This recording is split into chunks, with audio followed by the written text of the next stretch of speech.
The second link of the day comes from Darren Whitcoop, and it is Lucas Joao. Now, he has not necessarily been linked directly to Derby County, but there is apparently a host of Championship clubs who are interested in the signing of Lucas Joao. Had a prolific spell in this division with Sheffield Wednesday and the likes of Reading too, and it could certainly be a deal which certainly helps Derby County out in that forward area.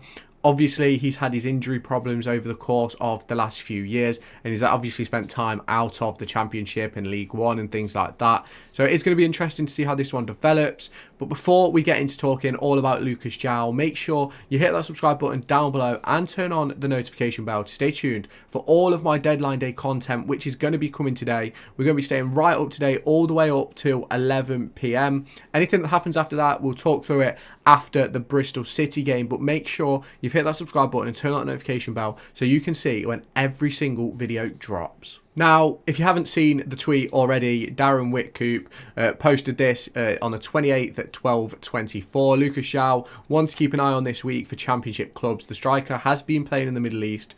Prolific spells with Sheffield Wednesday and Reading at that level previously and would be a good pickup. Now, I am led to believe that he is currently a free agent, no longer contracted to that club in the Middle East, which makes me believe this could be one of the free agents that Paul Warne was talking about in his pre-match press conference with BBC Radio Derby. It's going to be really interesting to see how this develops over the course of the day. Now, if we do look a little bit deeper into this, Lucas Joao is 30 years old, has a ton of Championship interest, and he's also got a ton of Championship experience. Now, I'm not particularly a big fan of bringing in someone who's 30 years old. However, if we can't get someone in who's a bit younger and can develop with us, I think it's massively important that we pick someone up who knows the level and we know can compete at the level. And I think Lucas Joao can do that. Now, obviously, he has had his injury problems in the past, and we've dealt with loads of players like that. You think the likes of John Jules, Elliot Embleton, Callum Elder last season. We've dealt with things like that in the past, and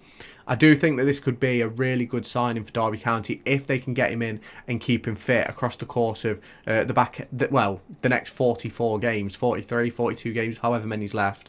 So it is going to be really interesting to see what happens, but I do think this could be a really, really interesting one. Now, if we do look a little bit more, he's played for Sheffield Wednesday, Reading, Nacional, Blackburn, Salam, SH Port and Mirandela, and he's played a ton of games, 339 appearances, 20,023 minutes, 93 goals scored, 43 assists, 25 yellows and 0 red cards. Now, a lot of those minutes and those goals were scored in the Championship. I believe there was one season he scored 26 for Sheffield Wednesday or for Reading, one way round.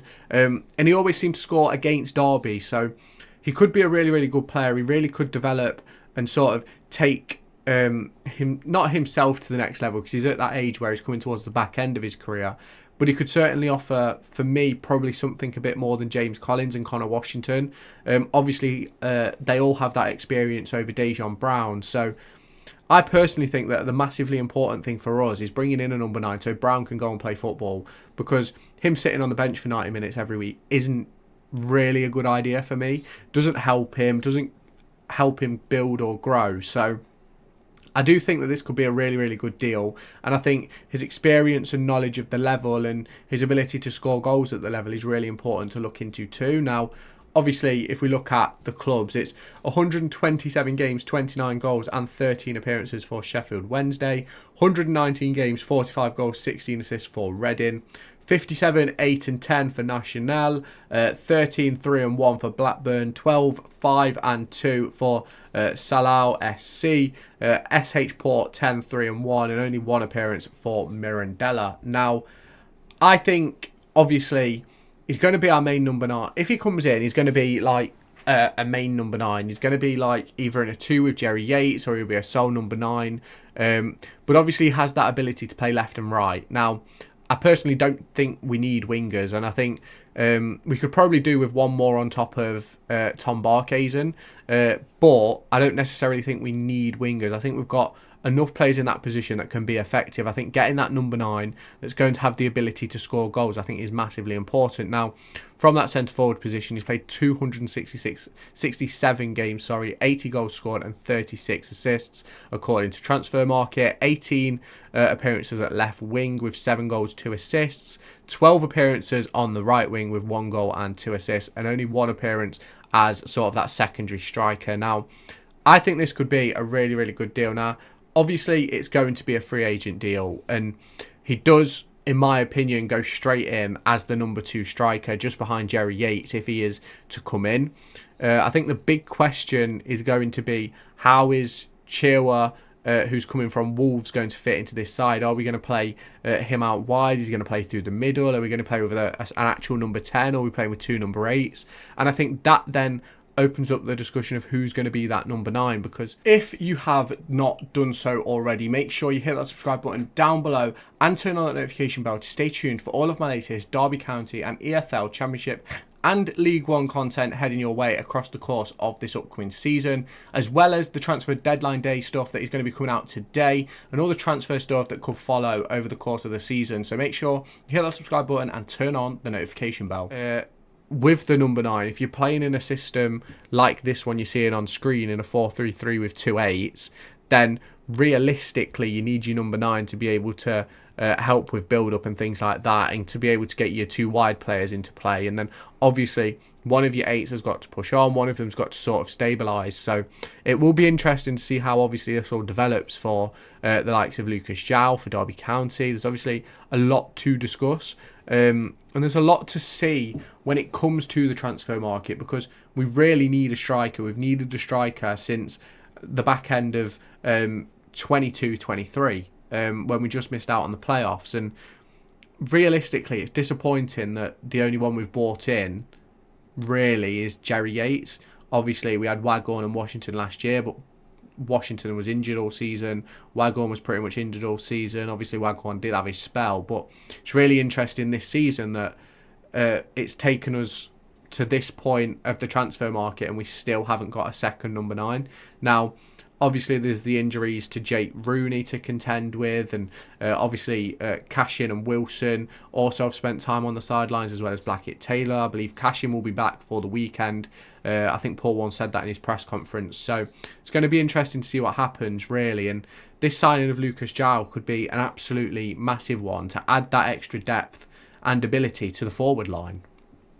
Now, obviously, this deal is going to be a permanent one. It's a free agent transfer, and it fits perfectly with what I think is the aim for this season. It's, you've got to get to the end of the season and finish 21st or above. That's got to be our aim. Anything other than that, anything higher than that, for me is a bonus. So, for me, I think 21st and above is an absolute win. Can Lucas Joao come in and help us with that? Absolutely, I think he can. The big question is there the ability to keep him fit for 30 games, 25, 30 games? Do we have the ability to have Jerry Yates fit for 25, 30 games? Or is there going to be other strikers that we're going to be able to bring in who can fit into that mould of being fit, being available and being able to play? Because yes, James Collins barely ever gets injured. He obviously had that spell on the sidelines halfway through last season where he was out for, I think it was about 6 to 8 weeks.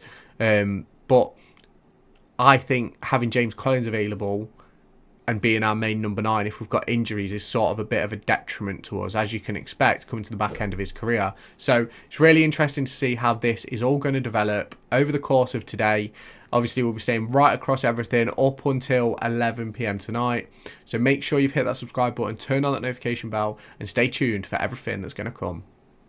Now, Lucas Joao maybe not be the signing everybody wants, may not be the future-proof signing which everybody is looking for this season, but a one-year deal to be able to solidify us in the Championship for a season, I think is a smart one, and one which could really help us. Now, you could go out and bring in a 21-year-old striker who could be hit and miss, and obviously it could be the same for any experienced player too, but you take them risks with the younger players right now, and if we don't stay up, then they're probably going to want to go at the end of the season anyway, maybe. So it's really interesting to see how it could develop over the course of the next few hours of the day. So make sure you stay tuned. Make sure you follow me over on like the likes of Twitter and TikTok to see what's happening and things like that. Obviously, make sure you're following the likes of Derby County, Dom Dietrich, BBC Sport, Lee Curtis, things like that, to get all your latest Derby County news. I'll be keeping across it all, and there'll be videos coming as quickly as links drop. So make sure you hit that subscribe button, turn on the notification bell, and I'll catch you in the next one. Be sure to go and find me on TikTok, pictured here,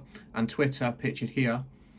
These are the places where I'll keep you all up to date with all my upcoming videos and my thoughts and feelings around the Formula 1 and football weekend.